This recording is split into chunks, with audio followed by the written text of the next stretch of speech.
يا صباح السعادة، ازيكم حبايبي؟ معاكم ماري أنور.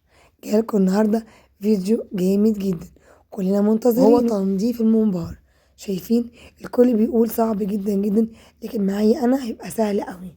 هنغسله مع بعض بسرعة الصاروخ، بطريقة سهلة وما ياخدش معاك وقت خالص. يفضل لما تيجي تعملي منبار أو تغسليه تجيبي كمية كبيرة تغسليها وتقسميها في أكياس حسب استخدامك. النهارده انا معايا 2 كيلو ونص ممبار.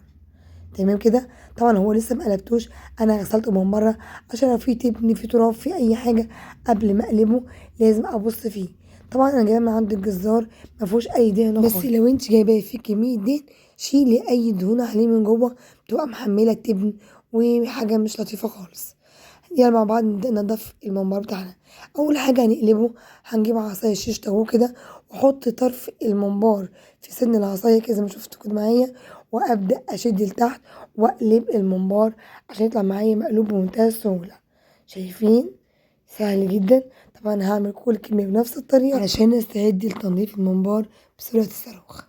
وبعد ما قلبت الكمية بتاعتي بالشكل ده، هنجيب البلانشة بتاعتنا ونبدأ بقى نمسك السكينة وتمسكي طرف الممبار كده، وتمسكي السكينة وتقعدي تحكي بقى شمال ويمين. تلاحظوا حاجة، اني بلف الممبار شمال ويمين وايدي اليمين ثابتة، يعني ايدي اللي رايحة جاية والشمال اللي بتقلب الممبار. بصوا لازم له قد ايه، بصوا شوفوا بقى، ده لازم يتشال خالص خالص من الممبار بتاعنا. شايفين؟ سريع جدا وبمنتهى السهولة، ولا سرعة الصاروخ، ده كمان أسرع من سرعة الصاروخ. شايفين؟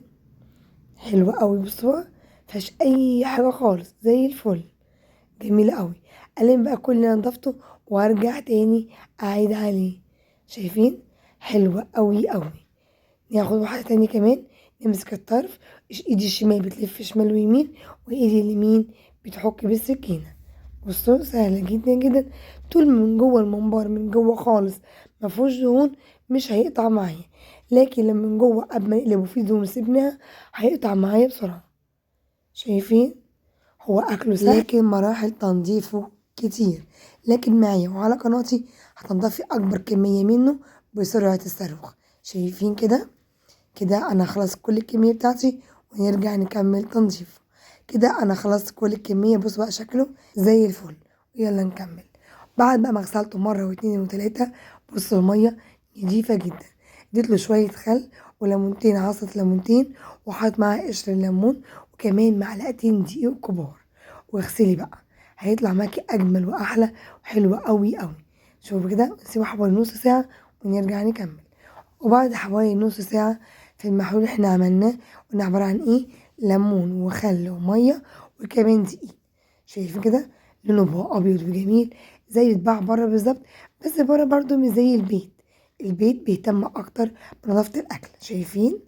حلوة قوي. عملنا كمية حلوة سهلة وزي الفل. وادي اخر شطفة، المية فلة. يلا بقى يا قلب اختك، لايك وشير وسبسكرايب وتفعلي زر الجرس. الفيديو طلع مستاهلش؟ يستاهل. كده هفتح عليه ميه بس اوريكم شكله من جوه. انا عبيته ميه عشان اوريكم من جوه نضيف قد ايه وزي الفل وابيض ازاي.